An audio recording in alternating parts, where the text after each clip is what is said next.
Sesungguhnya, awal agama itu adalah ma'rifatullah.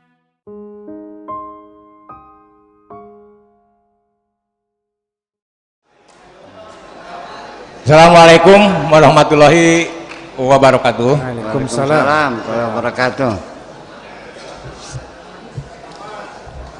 Buya Sakur Yasin yang saya hormati. Siapa saya? Saya namanya Iwa Sungkawa. Iwa Sungkawa. Dulu bersama-sama dengan Buya pada tahun 1990, di saat umur saya 36 tahun. Sekarang bertemu juga dengan Buya di saat umur saya 60 tahun. Cukup lama mengamati apa yang disampaikan oleh Buya Sakur yang saya hormati, berbicara ekspresi yang didasari oleh pemikiran Buya, ide Buya, pengalaman Buya, pendapat Buya secara estetika dengan gambaran puisi atau telaahan tadi yang Buya sampaikan.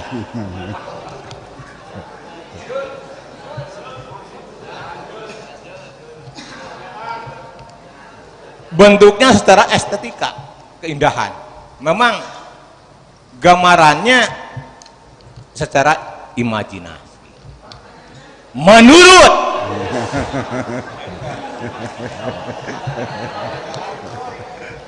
saya punten ya, apa yang dicapai oleh dua insan ini mencapai kebahagiaan yang abadi. Pada saat berbicara kebahagiaan agama yang abadi, manusia di saat awal mengenal agama, di saat awal beragama, tentunya diawali untuk mengenal Tuhan, mengenal Allah, yang sekaligus juga ingin ketemu dengan Allah. Berbicara nafsu tadi disampaikan oleh Buya, berbicara energi. Yang ingin saya tanya,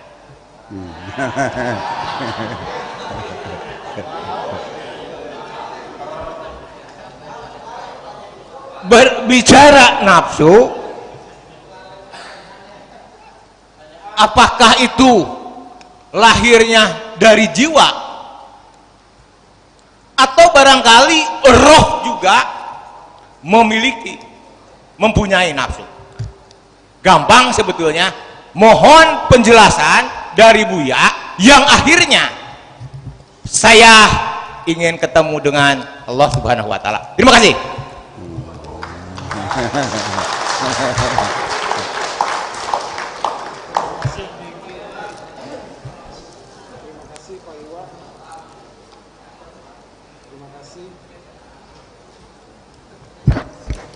Ya, terima kasih Pak Iwa sudah menyegarkan kita semua di malam hari ini.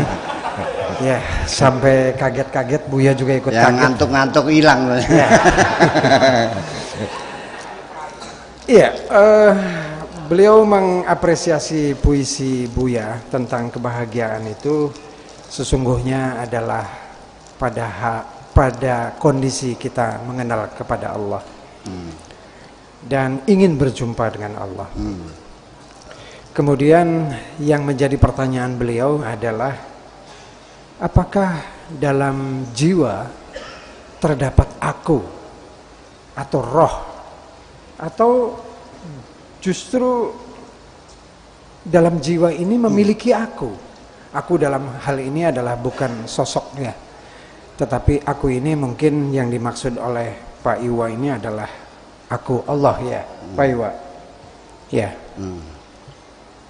Begini, ini sesungguhnya mungkin belum pernah terpikir oleh orang ya, bahwa iblis itu terusir dari sorga karena menolak untuk bersujud kepada Adam, sehingga timbul rasa dendam dalam diri iblis. Terucap dalam ungkapannya, Bismillahirrahmanirrahim, ini Tuhan berkata,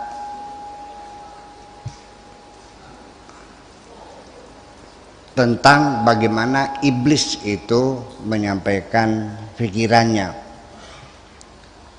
Qala fa bi'izzatika la ughwiyannahum ajmain illa ibadaka minhumul mukhlasin. Ini kalimat tidak bisa diterjemahkan dengan bahasa apapun. Percayalah, karena bahasa manusia tidak mungkin akan mentranskripkan atau mentransfer pikiran iblis seperti ini. Yuk kita bicara dari sisi linguistik dulu. Qala, iblis berkata, fa bi izzatika, maka demi, baknya itu namanya bak qasam, demi. Orang bersumpah itu sudah pasti ada penekanan, ada stressing. Artinya tidak main-main, demi Allah, kan begitu.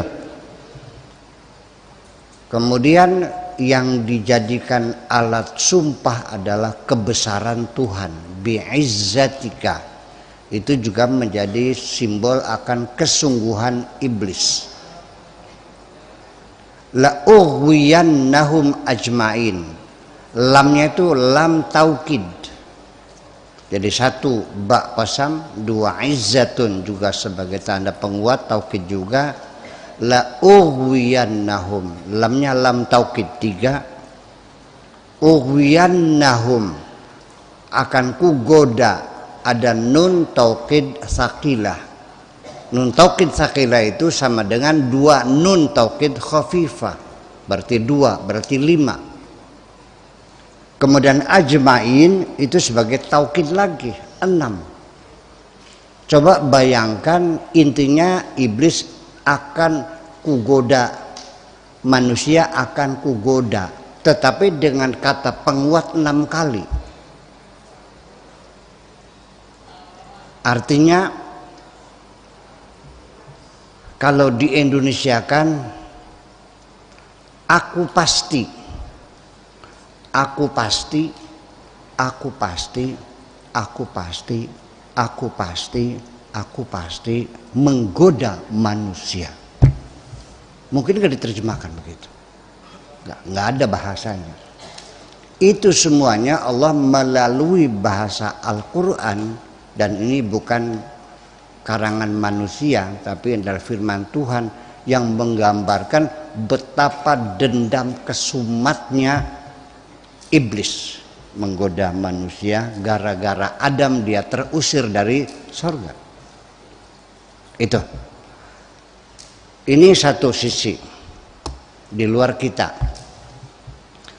Tetapi dalam diri kita sendiri Allah juga melengkapi ya hidup dunia ini supaya kamu bisa menikmati hidup di dunia ini, mendapatkan kesenangan, bisa menghirup udara yang segar, bisa menghirup wangian, bisa menyentuh sesuatu yang lembut, bisa mendengarkan musik yang enak, melihat pemandangan yang indah, merasakan masakan yang lezat. Itu semuanya supaya itu maka manusia diberi nafsu supaya kita senang. Kalau tidak ada nafsunya, enak nggak megang paha istrimu? Tanpa nafsu megang paha kenyenyes, adem cilem. Kalau nggak ada nafsu, nggak bisa membedakan ikan asin sama sambal goreng. Tidak bisa membedakan wajah yang cantik dan wajah yang tidak cantik. Betul nggak? Nah, ini semuanya sekaligus nafsu itu juga menjadi alat uji bagi Tuhan. Akan menjadi hijab juga. Kenapa seperti dikasih nafsu? Karena bagaimanapun kita mencapai sesuatu, kalau dicapainya dengan mudah tanpa rintangan, hambatan, perjuangan, maka pencapaianmu itu akan dirasa hambar. Tapi kalau kita mencapai sesuatu karena berjerih payah, waduh bahagianya bukan main. Kita ngelamar perempuan ditolak mentah-mentah, suratnya disobek, pret,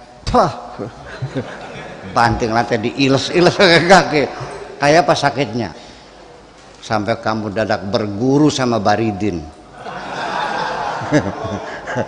40 hari kamu puasa, nggak makan, nggak minum, nggak tidur, iya kan?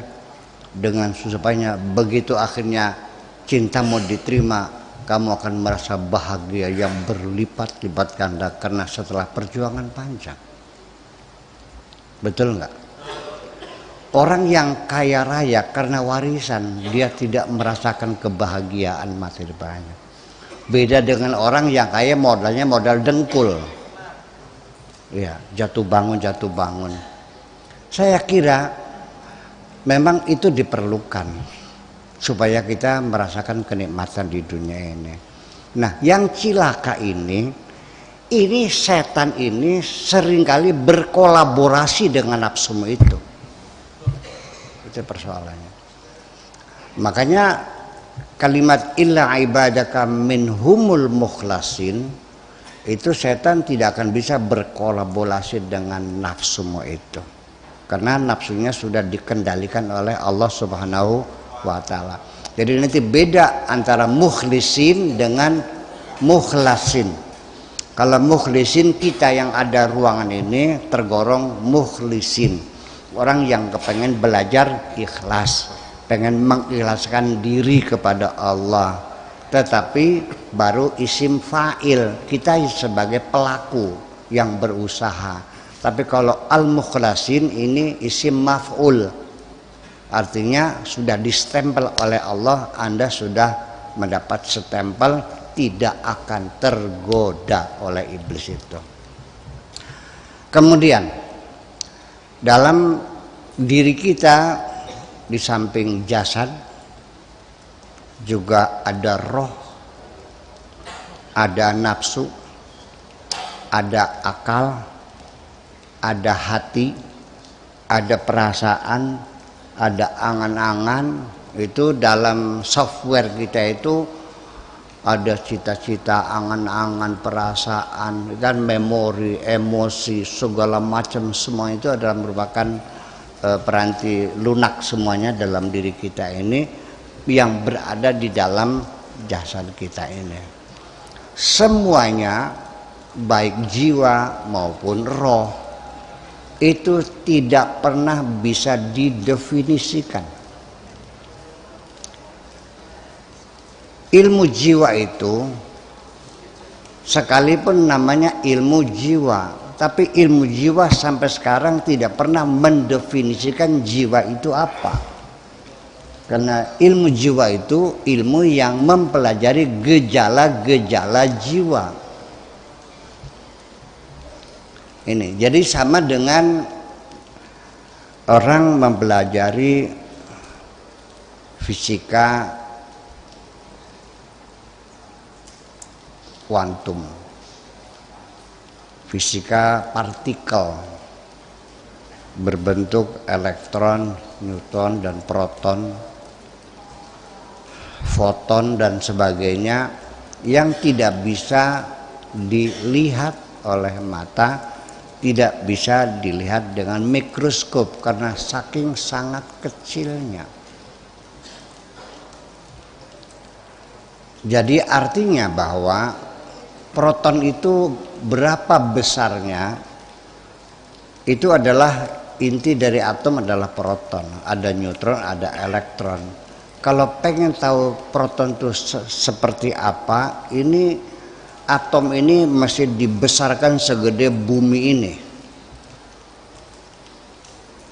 Sebesar bumi ini.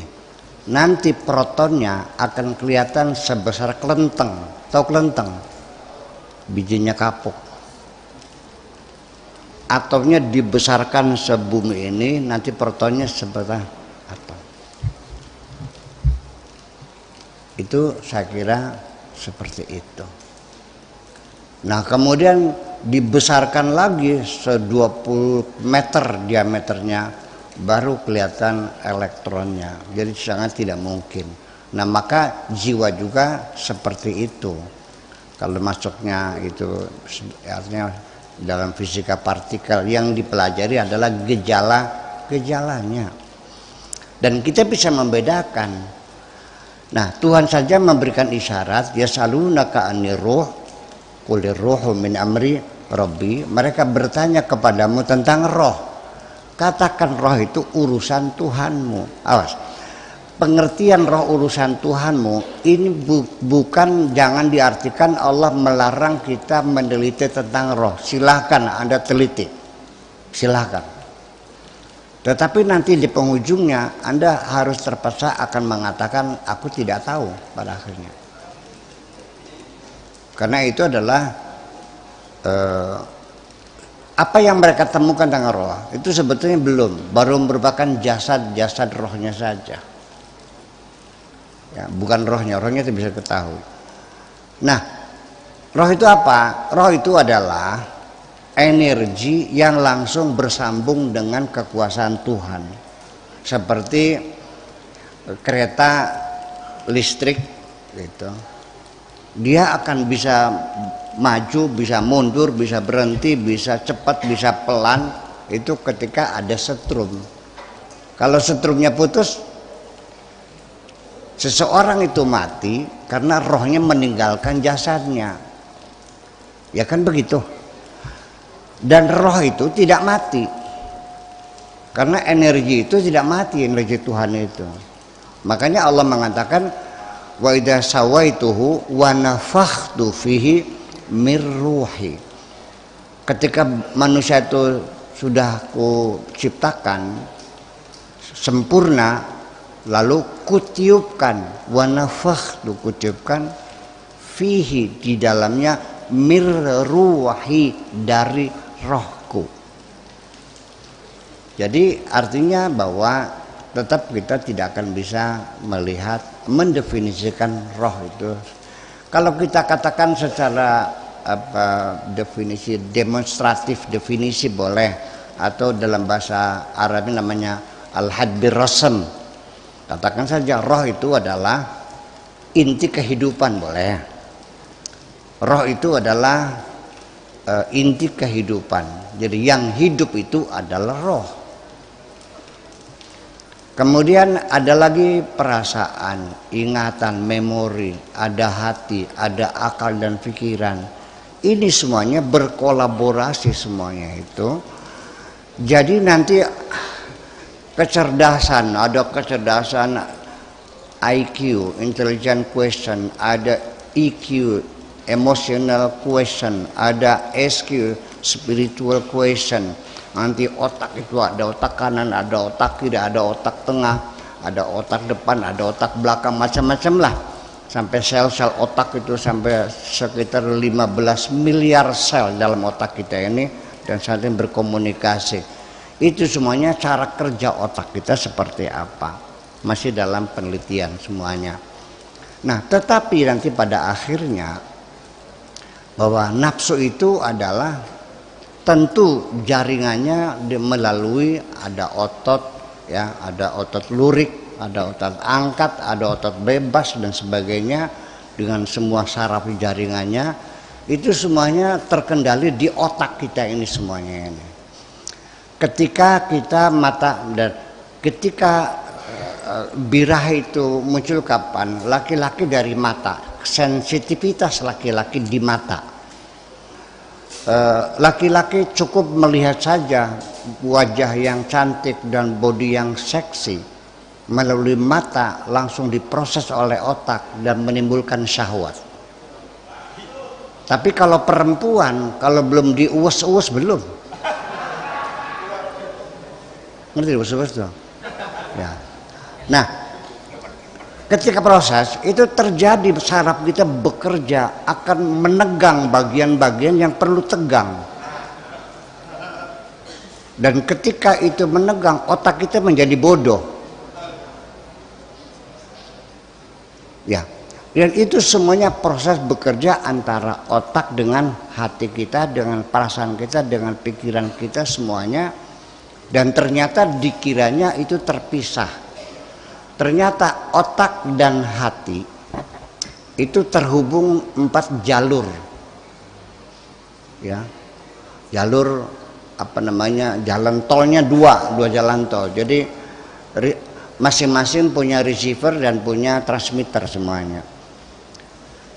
4 jalur itu melalui gelombang saraf, melalui mikrobiologi, melalui gelombang elektromagnetik, dan lagi dengan gelombang tekan melalui apa namanya, pembuluh darah kita dari jantung, pop itu juga menjadi pengantar gelombang dalam komunikasi antara hati dan otak kita itu. Nah, itu semuanya dalam proses itu terjadi dialog. Nah, lalu nafsu ini di mana adanya? Berkolaborasi dengan hati, dengan perasaan, dengan memori, dengan otak, segala macam.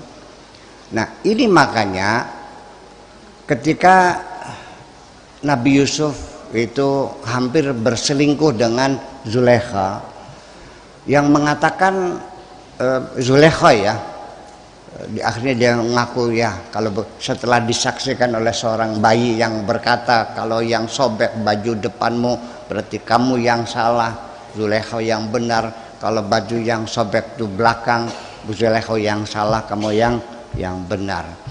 Setelah itu akhirnya Zulaikha mengaku ya, saya bersalah. Disitulah dalam keluhannya, wa ma ubarri'u nafsi inna nafsa la ammaratum bisu, bahwa saya tidak bisa melepaskan nafsu saya, selalu ikut dengan saya, dan saya tidak bisa melawan nafsu saya, terus menggoda saya. Wa ma ubari'u nafsi inna nafsa la ammaratum bisu, karena nafsu itu selalu ngajaknya yang nggak benar, selalu mengajak perbuatan yang dosa. Tetapi di sini ada tambahan illa ma rahima rabbi, kecuali orang yang disayang oleh Allah. Jadi logikanya Pak Iwa, bukan kita memerangi nafsu, kita akan kehabisan tenaga, nafsu tidak bakal mati karena dia eksis bersama kita ini. Jadi bagaimana caranya? Yaitu caranya bagaimana illa ma rahima rabbi, kecuali disayang oleh Allah. Jadi untuk melawan nafsu itu jangan kamu mengumpulkan tenaga untuk membunuh nafsu, tidak mungkin terjadi. Masih mending kamu mengambil langkah berikutnya, bagaimana caranya supaya Allah sayang kepada kamu. Kalau engkau disayang Allah, nanti Allah yang mengurangi volume nafsu itu sendiri. Paham nggak? Karena yang mampu untuk mengurangi volume itu hanya Allah Subhanahu wa Ta'ala. Nah, makanya di sini jadi persoalan. Jadi Pak Iwa nggak usah membunuh nafsu, nafsu nggak bakal mati, dia akan hidup lagi. Pak Iwanya melek, nafsunya melek. Pak Iwanya tidur, nafsunya melek. Pak Iwanya berdiri, nafsunya berdiri. Pak Iwanya duduk, nafsunya berdiri. Jadi lebih siap menggoda kita. Dan oleh karena itu dan juga kita harus mencegah jangan sampai dibiarkan si setan itu berkolaborasi dengan nafsu kita. Ini kan ada persekutuan antara nafsu dengan setan itu, bersama-sama menggoda kita. Nah, ketika setan itu menggoda kita berkolaborasi dengan nafsu, maka di situ kita tidak sadar ini godaan setan. Kamu merasakan inilah tuntutan biologi saya, ini tuntutan keinginan saya, ini harapan saya dan cita-cita saya.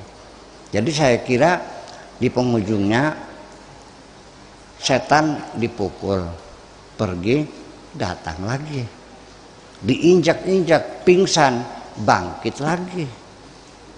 Sampai kapan? Ya sampai kamu mati. Baru setelah kamu mati, nafsu itu akan mati bersamamu itu. Nafsu jangan dibunuh total, nanti kamu jadi malaikat. Bedanya malaikat sendiri juga iri hati melihat manusia, enak banget manusia ya bisa menikmati gitu kan gitu. Ternyata setelah diuji itu malaikat namanya Harut dan Marut, ternyata nggak kuat juga. Itu makanya. Nah, dengan ujian nafsu inilah makanya Bapak Iwa yang saya hormati, disinilah satu batu uji manusia, stikiat ya, tolok ukur manusia, karena manusia punya nafsu, maka manusia itu ketika dia berbuat kebaikan, maka dia lebih mulia dari malaikat. Karena dia membawa beban nafsu, beban jasad dan sebagainya. Tetapi ketika manusia berbuat jahat, mereka lebih hina daripada binatang karena dia merendahkan roh yang mulia yang ada di dalam jasadnya menjadi rendah seperti binatang, maka lebih jahat dari binatang. Makanya Allah mengatakan ulaika kal an'ami balhum adallu. Mereka seperti binatang, bahkan lebih elek, lebih jelek daripada binatang. Jadi berterima kasihlah kepada Allah kita diberi nafsu gitu aja. Terima kasih. Iya. Terima kasih Buya. Saya jadi sadar bahwa tulisan dungu itu ternyata saya baru rasakan. Kalau kita ini dijelaskan tadi sama Buya betapa dungunya kita ini. Ya dungu. Dan ini sebelum kita beranjak ke topik yang lain masih tentang ruh ini Buya. Ini ada Pak Joni di Jakarta. Tadi Buya mengatakan roh itu tidak mati. Berarti hakikatnya orang itu tidak mati. Ya. Berarti lawan hidup itu bukan mati. Ya. Apakah lawan hidup itu berarti kehidupan Buya? Roh itu tidak mati. Bagaimana matinya? Yang roh itu sumber kehidupan. Yang mati itu jasadmu. Yang mati itu jasadmu. Sekarang begini, punya internet nggak? Internet dibuka nggak nyala. Yang mati ini apakah hardware, software yang ada di kamarmu, atau memang tidak ada sinyal? Nggak ada sinyal. Nggak ada sinyal. Jadi bisanya itu keluar gambar karena ada sinyal. Sinyal dari Google itu nggak pernah mati, dia terus 24 jam seluruh dunia ini. Ya kan begitu, ini contoh sederhana aja gitu. Berarti energi itu nggak hilang. Dan sesungguhnya nanti kita akan katakan lagi begini, ini persoalan tentang keabadian. Ini menjadi polemik besar dan sampai sekarang belum selesai. Yang terjebak di situ adalah Imam Al-Ghazali dengan Ibnu Rusdi. Termasuk Ibnu Rusdi, Ibnu Sina, itu mereka para filosof, ahli fisika, ahli kedokteran dan sebagainya. Itu selalu mereka matinya mengenaskan semua kok, terusir kok, tertindas. Karena masyarakatnya nggak paham. Iya, jadi ini saya sekali mumpung ingat. Yang kau bangga-banggakan Imam Syafi'i itu matinya dikeroyok orang kok. Abu Hanifah matinya digebukin di penjara, nggak mati-mati, akhirnya diracun oleh raja tuh. Ahmad bin Hanbal sampai pingsan, sampai tua di penjara. Jadi ternyata orang-orang pintar dalam sejarah dunia selalu menjadi korban dari masyarakat yang goblok gitu. Nah, Imam Ghazali terjebak. Mungkin kesalahpahamannya kepada Ibnu Rusdi. Karena itu si Ibnu ini berhipotesa bahwa keabadian alam itu abadi. Sedangkan akidah Ahlussunnah Jamaah tidak demikian. Wa kullu man kullu man yabqa fanin wa huwa apa sih? Kullu man 'alaiha fan. Kullu man 'alaiha fanin wa yabqa wajhu rabbika dzul jalali wal ikram. Semua apa yang ada di bumi ini semuanya akan binasa, yang abadi hanya wajhu rabbika saja. Ini Imam Ghazali salah paham sebetulnya. Yang dimaksudkan keabadian alam itu bukan alam abadi sejajar dengan keabadian Tuhan, tapi Tuhan itu abadi, dan abadinya Tuhan dalam arti bahwa Tuhan mencipta, tidak pernah berhenti, selama terus mencipta dan mencipta dan mencipta, dan tidak pernah berhenti mencipta. Jadi alam itu abadi karena dicipta oleh Allah terus menerus. Jadi abadi penciptaannya sebetulnya, bukan, itulah kesalahpahaman. Tapi akhirnya Imam Ghazali juga minta maaf, tapi sudah terlambat. Iya kan, sudah keburu marah dulu. Oke lah, itu terjadi semacam itu. Jadi artinya bahwa kita mau nanya, saya mau nanya, apakah Anda mengira bahwa nanti alam ini hancur terus akhirnya tidak ada apa-apa gitu? Dalam teori Big Bang sendiri itu masih memungkinkan akhirnya akan sebagai begini. Teori-teori alam semesta yang sementara bermunculan dari teori bintang kembar, dari teori nebular, dari teori macam-macam teori teori gas alam semesta, dan terakhir semuanya gugur karena tidak bisa menjawab, tidak bisa menyampaikan argumentasi tentang tentang pertanyaan-pertanyaan itu. Yang masih bertahan sekarang adalah teori Big Bang yang dikemukakan oleh Abel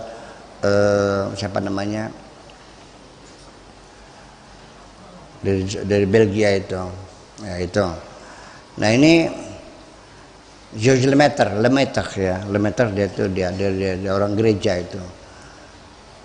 Pada akhirnya nanti ketika bintang-bintang itu tutup usia, artinya semua bintang akan ada masa hidupnya, ada mati.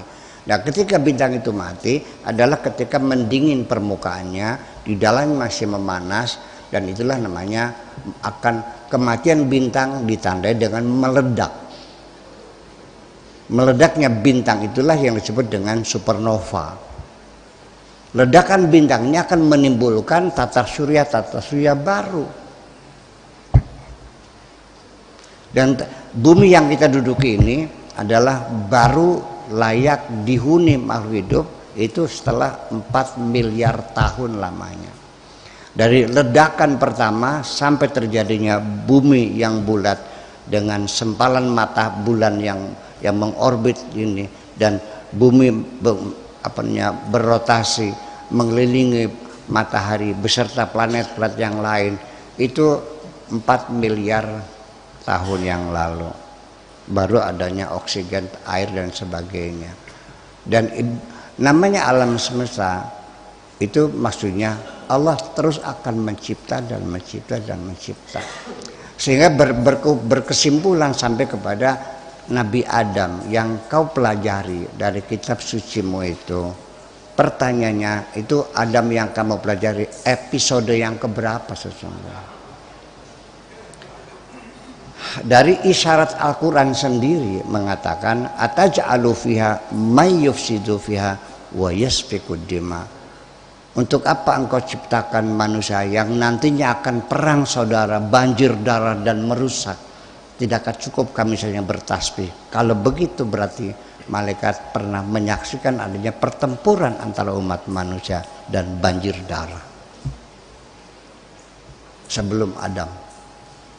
Jadi kita bertanya, Adam sekarang itu episode yang keberapa?